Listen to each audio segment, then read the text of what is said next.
Hello everyone, today we will study about liquid state.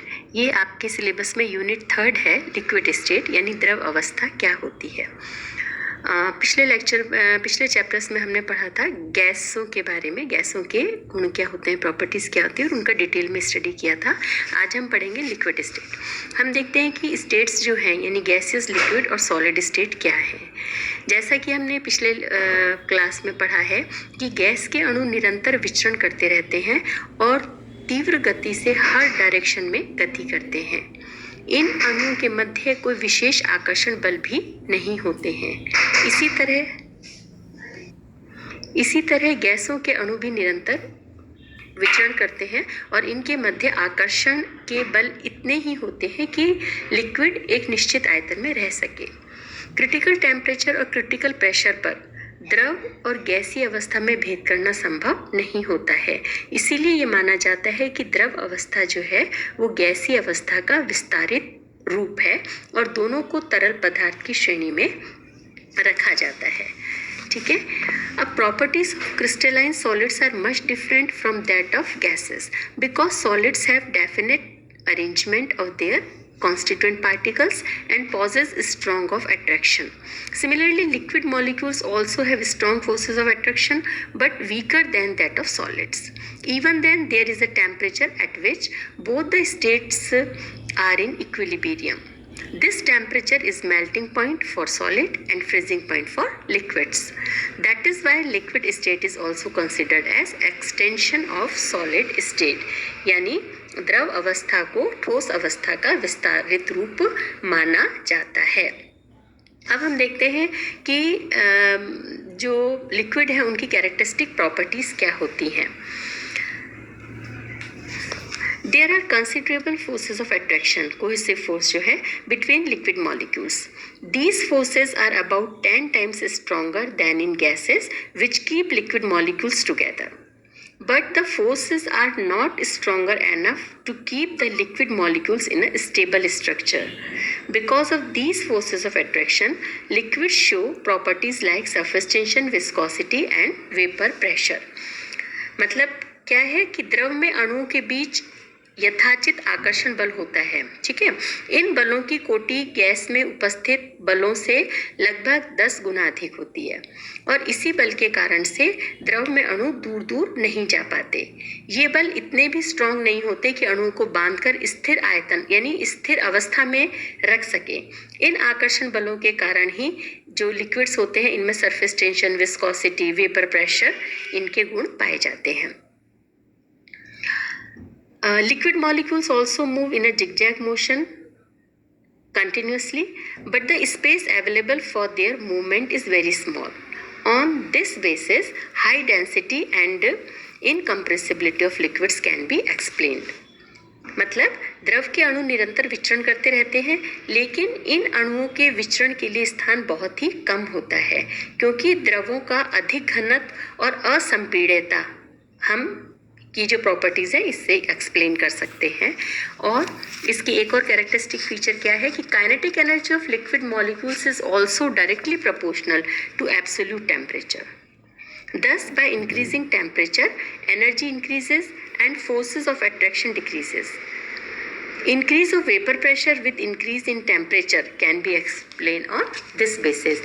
यानी कि द्रव के अणुओं की जो काइनेटिक एनर्जी है, गतिज ऊर्जा है, वो गैसों की तरह एब्सोल्यूट टेम्परेचर के समानुपाती होती है यानी परम ताप के समानुपाती होती है।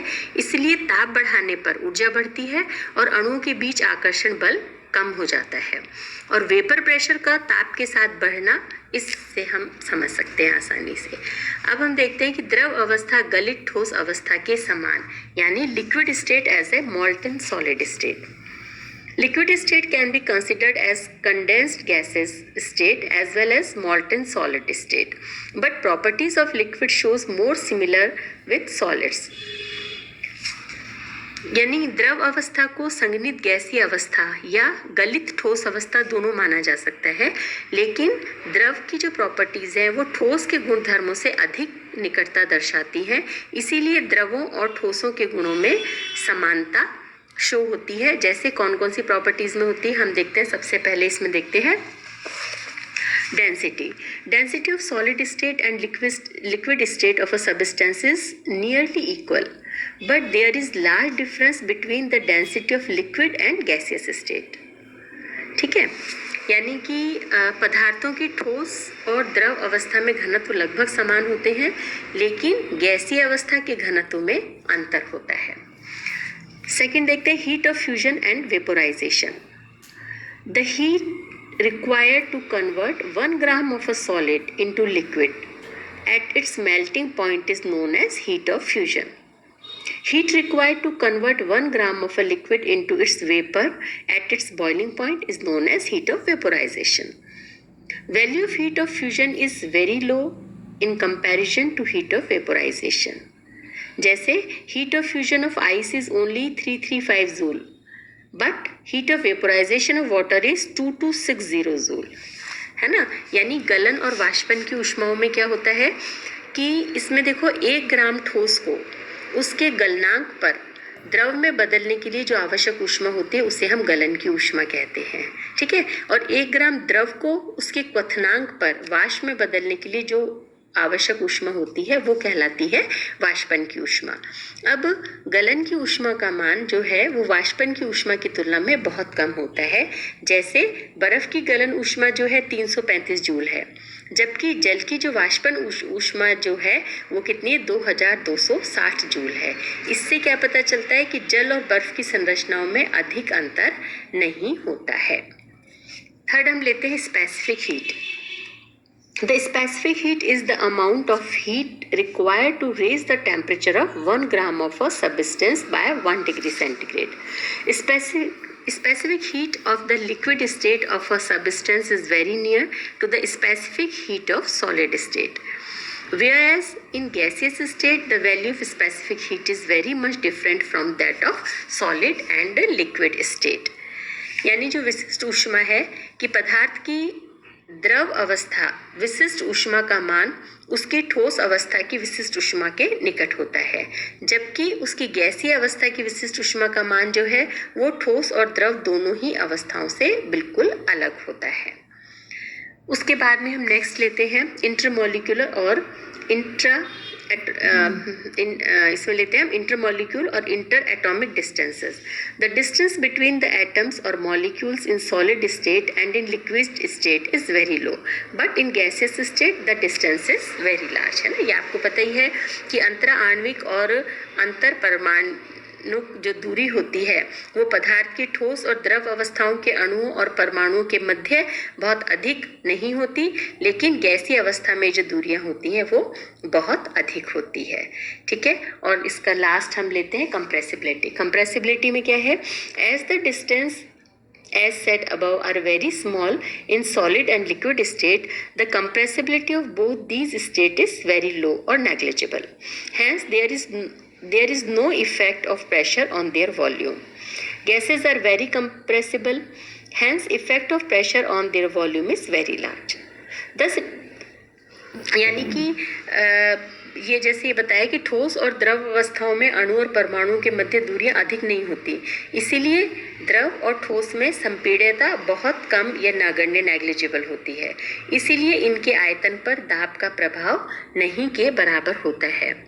और गैसों में संपीड्यता अधिक होती है, इसीलिए इनके आयतन पर दाब का बहुत अधिक प्रभाव पड़ता है. तो ये जो हमने पॉइंट्स देखे इससे क्लियर होता है कि द्रव अवस्था को गलित ठोस अवस्था के समान माना जाना यथार्थता के अधिक निकट है. यानी हम ये कह सकते हैं कि द्रव अवस्था जो है वो गलित ठोस अवस्था के समान होती है ना. It is clear from the above points that it is more relevant to consider liquid state as fusion state of solids. Clear. अब हम देखते हैं इसका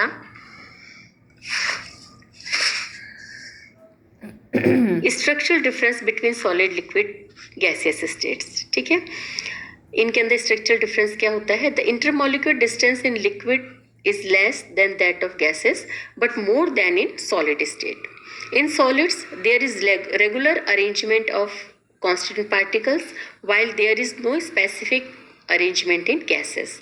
In liquids arrangement of constituent particle is not very regular like solids but more regular than gases. ये points देखते हैं हम। The following points explain the structure difference between solid, liquid और गैस। ठीक है, इसमें देखिए कौन कौन से पॉइंट्स हैं। Intermolecular forces and inter molecular distance. There are weak van der Waals forces of attraction between gas molecules and interatomic distances is large. That is why there is much space between gas molecules and gas molecules are free for translatory, vibratory and rotatory motion. है ना? यानी कि गैसीय अवस्था में अंतराण्विक दूरी बहुत अधिक होती है, जबकि ठोस अवस्था में अंतराण्विक दूरी बहुत कम पाई जाती है। द्रवों में अणुओं के मध्य दूरी गैसों की अपेक्षा बहुत कम, परंतु ठोसों की अपेक्षा अधिक पाई जाती है।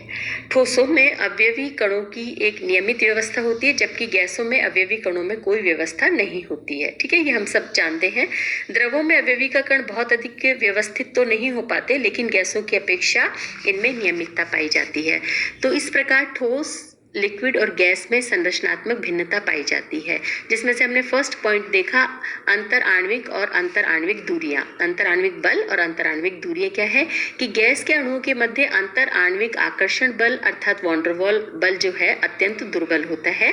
इसीलिए अणुओं के मध्य जो दूरियां हैं वो अधिक होती हैं, जिसके कारण से क्या होता है, अणुओं के मध्य खाली स्थान अधिक होता है और इसीलिए गैस के अणु जो होते हैं वो ट्रांसलेटरी यानी स्थानांतरण, कंपन और घूर्णन गति करने के लिए स्वतंत्र होते हैं।